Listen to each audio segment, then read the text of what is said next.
Jeffrey Epstein एक बेहद अमीर और रहस्यमय व्यक्ति थे। उन्होंने पॉलिटिशियंस, मूवी स्टार्स, प्रिंसेस और अन्य शक्तिशाली लोगों के साथ समय बिताया। कई वर्षों तक लोगों को ये नहीं पता था कि उसके पास पैसा कहाँ से आता था या वो निजी तौर पर क्या करता था। वो बहुत ही रहस्यमय व्यक्ति था।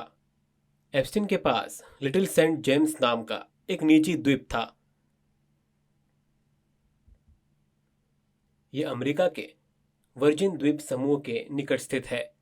ये द्वीप कोई सामान्य पर्यटन स्थल नहीं है, बल्कि एक पूरी तरह से रहस्यमय स्थान है। इन आरोपों के चलते स्थानीय लोग और मीडिया इसे एप्स्टीन द्वीप कहने लगे। जेफरी एप्स्टीन के 1990 के दशक के अंत में इस द्वीप को खरीदा था और इसे बेहद सुरक्षित निजी संपत्ति में बदल दिया, जिसमें आलीशान विला, गेस्ट हाउस, कर्मचारियों के रहने के लिए एक क्षेत्र, सिक्योरिटी कैमरास, निजी नौकाओं के लिए याchts और एक निजी हेलीपैड थे। द्वीप में प्रवेश करना असंभव था और इस पर कड़ा नियंत्रण होता था।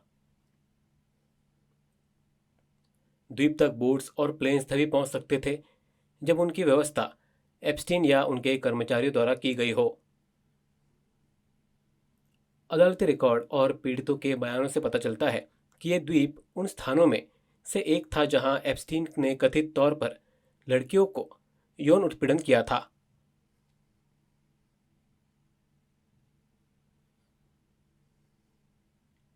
उनमें से कई ने बताया कि उन्हें निजी जेट या नाव से वहां लाया गया और फिर उनके साथ यौन उत्पीड़न हुआ। कई विटनेसेस ने कहा कि द्वीप एकांत, डरावना और लोगों को दूर रखने के लिए बनाया प्रतीत होता है।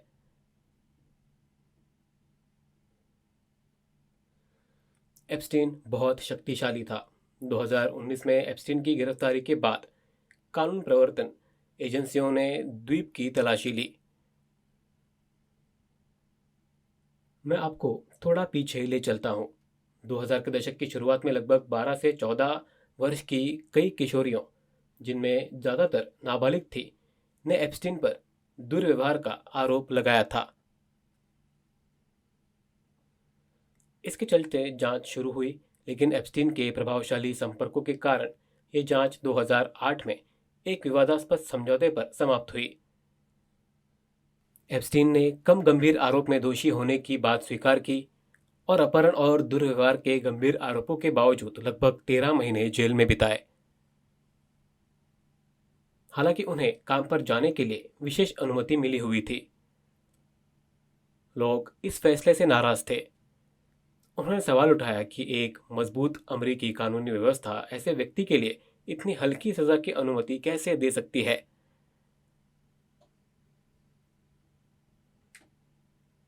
हालांकि समय के साथ आक्रोश कम होता चला गया।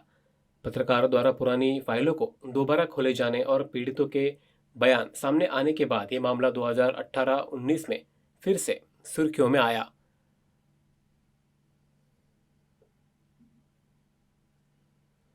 न्यूयॉर्क की एक अदालत ने एप्स्टीन पर आरोप लगाया,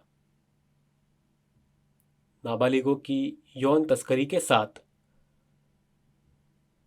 ये मामला पहले वाले मामले से कई अधिक गंभीर था। जुलाई 2019 में एप्स्टीन मुकदमे की प्रतीक्षा में जेल में थे, लेकिन जल्द ही 2019 के अगस्त में उनका निधन हो गया। उसने जेल में आत्महत्या कैसे की, उसकी मौत संदिग्ध थी। हालांकि उनकी मृत्यु 2019 में हो गई थी, तो फिर 2025 में उनके बारे में दोबारा चर्चा क्यों हो रही है? ये एप्स्टीन फाइलों की वजह से हो रहा है। एप्स्टीन से जुड़े दस्तावेज और रिकॉर्ड जारी किए जा रहे थे और सार्वजनिक किए जा रहे थे।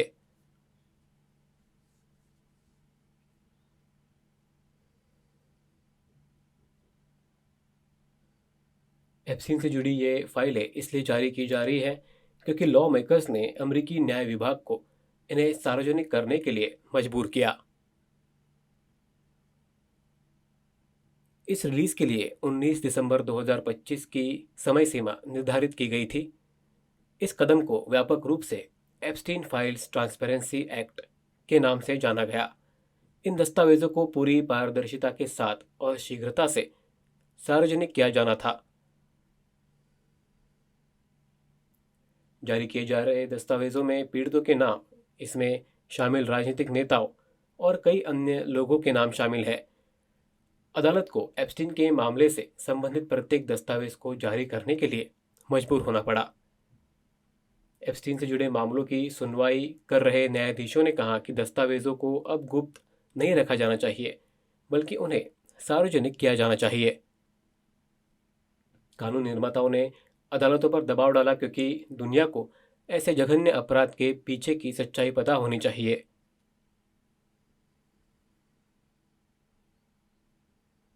हालांकि किसी दस्तावेज में किसी का नाम होने का मतलब ये नहीं है कि वो व्यक्ति दोषी है।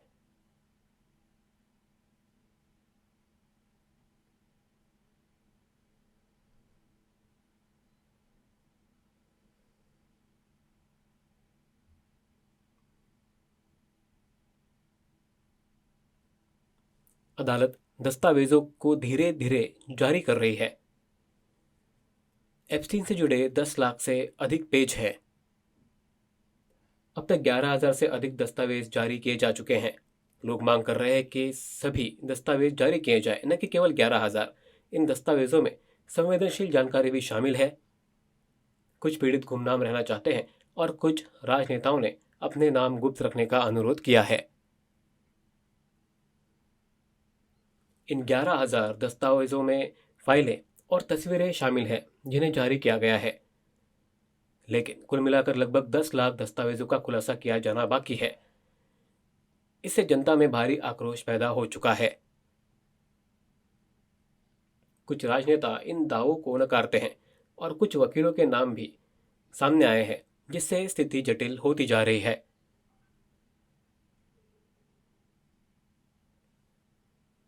हालांकि दस्तावेजों में कई नाम सूचीबद्ध हैं, लेकिन इसका मतलब ये नहीं है कि वे दोषी हैं। कुछ पीड़ितों ने खुलकर बोलने का विकल्प चुना और सवाल उठाया कि किसी भी जानकारी को छिपाने की क्या आवश्यकता है। ये बहुत ही विवादास्पद विषय है।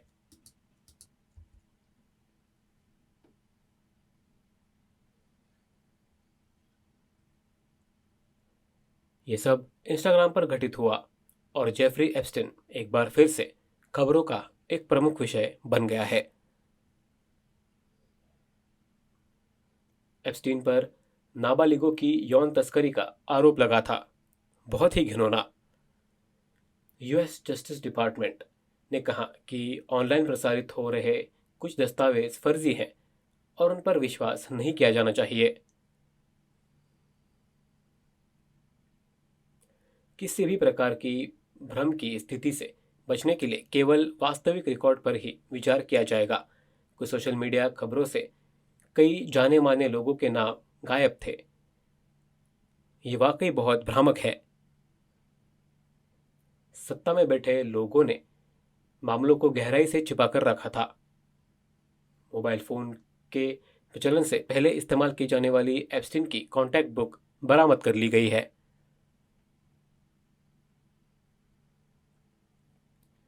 इसमें उनके विमान की यात्रा करने वाले लोगों के उड़ान के रिकॉर्ड्स भी शामिल थे। हालांकि इसका ये मतलब नहीं है कि उल्लिखित व्यक्ति ने लड़कियों का यौन उत्पीड़न किया। स्थिति अभी भी स्पष्ट नहीं है। इसमें अमेरिका के पूर्व राष्ट्रपति Bill Clinton, Prince Andrew, Donald Trump, Mick Jagger, Michael Jackson, Alan Dershowitz, Les Wexner और स्टीफन हॉकिंग आदि का नाम भी शामिल था। हालांकि एप्स्टीन दुर्भाग्यपूर्ण कृत्यों में शामिल था, लेकिन शक्तिशाली लोगों से उसकी निकटता ने उसे कानूनी संरक्षण प्रदान किया। उन्हें 2000 के दशक में संरक्षण प्राप्त था, लेकिन अब मामला और भी गंभीर हो गया है। हालांकि किसी दस्तावेज में किसी का नाम होने का मतलब ये नहीं है कि वो व्यक्ति दोषी है। उदाहरण के लिए इसमें ट्रंप का नाम भी शामिल है। फ्लाइट रिकॉर्ड से पता चलता है ट्रंप ने एप्स्टीन के निजी द्वीप का दौरा किया था। उनका कहना है कि उन्होंने एप्स्टीन से कई साल पहले 2000 के दशक में एप्स्टीन की गिरफ्तारी के बाद उससे संबंध तोड़ लिए थे और उसके बाद कोई संपर्क नहीं रहा। साथ ही फाइलों में ट्रंप के खिलाफ कोई आपराधिक आरोप या पीड़ित के दावे दर्ज नहीं है। मामला वाकई अस्पष्ट है।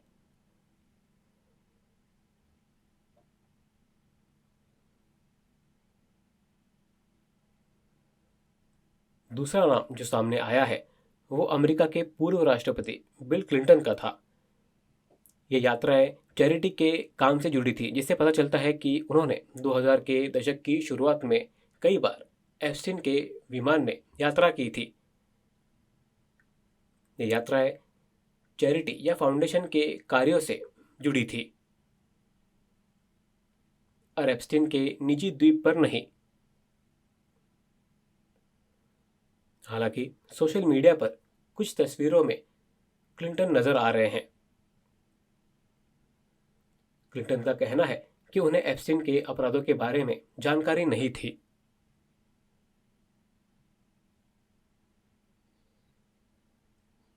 लेकिन तस्वीरें कुछ और ही इशारा करती हैं। उनके खिलाफ कोई आरोप दर्ज नहीं है। सूची में ट्रंप और क्लिंटन के नाम भी शामिल थे। Prince Andrew. यौन उत्पीड़न के आरोप में पीड़ितों के बयानों और अदालती रिकॉर्ड में उनका नाम कई बार आता है।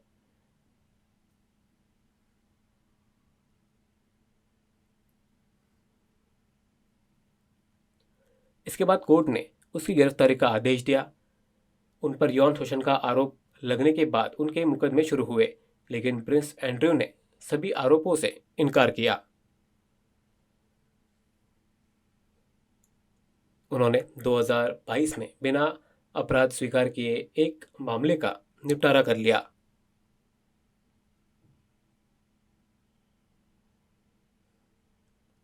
उन्हें आपराधिक रूप से दोषी नहीं ठहराया गया, लेकिन उन्होंने शाही कर्तव्यों से खुद को अलग कर लिया।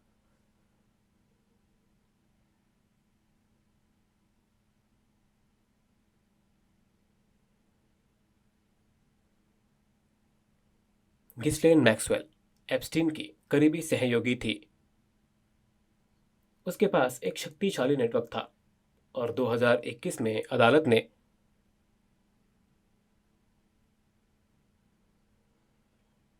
नाबालिग लड़कियों की भर्ती और उन्हें प्रशिक्षित करने और उनकी तस्करी करने के आरोप में उसे दोषी ठहराया।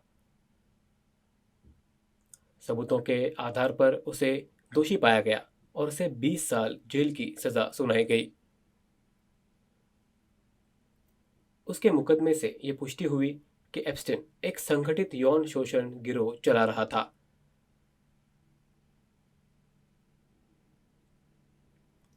सोशल मीडिया पर प्रसारित तस्वीरें में कई राजनेताओं और प्रमुख व्यापारियों को एप्स्टीन के कार्यक्रमों में भाग लेते हुए दिखाया गया है। मामला बहुत ही पेचीदा है। ये तस्वीरें इन शक्तिशाली राजनीतिक और व्यावसायिक हस्तियों के सामाजिक संबंधों को दर्शाती है, न कि उनके अपराधों का सबूत।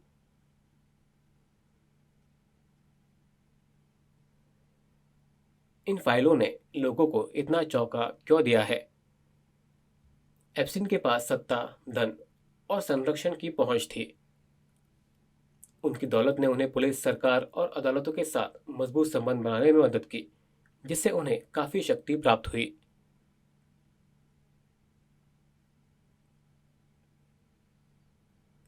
दो 2008 में हुए उनके समझौते ने उन्हें कई वर्षों तक सुरक्षित रखा और उन्हें हल्की सजा मिली। वो सचमुच बहुत शक्तिशाली था। जेल में उनकी मौत से कई सवाल के जवाब मिलना रह गए और इस बात को लेकर अटकलें लगने लगी कि क्या उन्होंने आत्महत्या की थी।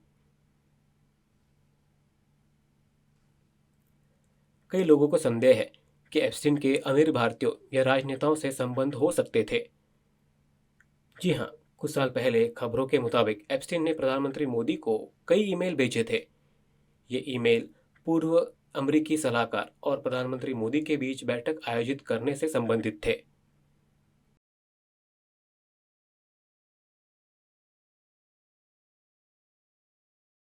हालांकि प्रधानमंत्री मोदी ने इस पर कोई प्रतिक्रिया नहीं दी और इस बात की पुष्टि करने के लिए कोई ऑफिशियल प्रेस रिलीज या रिकॉर्ड मौजूद नहीं है कि बैठक हुई थी। ईमेल से पता चलता है कि भारतीय व्यवसायी अनिल अंबानी ने एप्स्टीन के साथ संवाद किया था। इस मामले में इसराइल भारत के व्यापारिक मामलों पर चर्चा हुई है, लेकिन किसी भी अपराध का कोई सबूत नहीं है। एप्स्टीन के इतने शक्तिशाली नेटवर्क को समझना वाकई मुश्किल है। अधिकांश सोशल मीडिया पोस्ट में सभी नाम शामिल नहीं होते हैं और अलग अलग पोस्ट में नामों की सूची अलग अलग होती है। सूची में कई नाम गायब हैं। एप्स्टीन कई प्रभावशाली लोगों से जुड़ा हुआ था, लेकिन उनके नाम स्पष्ट रूप से सूचीबद्ध नहीं है। लोगों को आमतौर पर वॉल स्ट्रीट फाइनेंसर के रूप में वर्णित किया जाता है। अ हेज फंड एग्जीक्यूटिव, एक तकनीकी निवेशक जिसका नाम अभी तक अज्ञात है।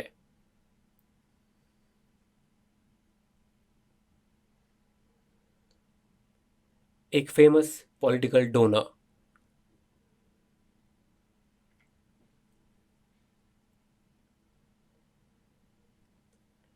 एक टॉप गवर्नमेंट लीगल एडवाइजर जिसका नाम स्पष्ट रूप से वर्णित नहीं किया गया है।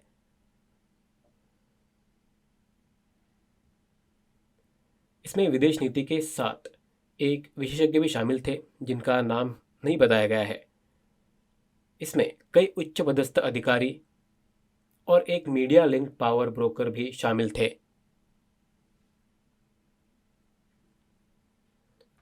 एक यूरोपीय शाही परिवार से जुड़ा बिजनेसमैन,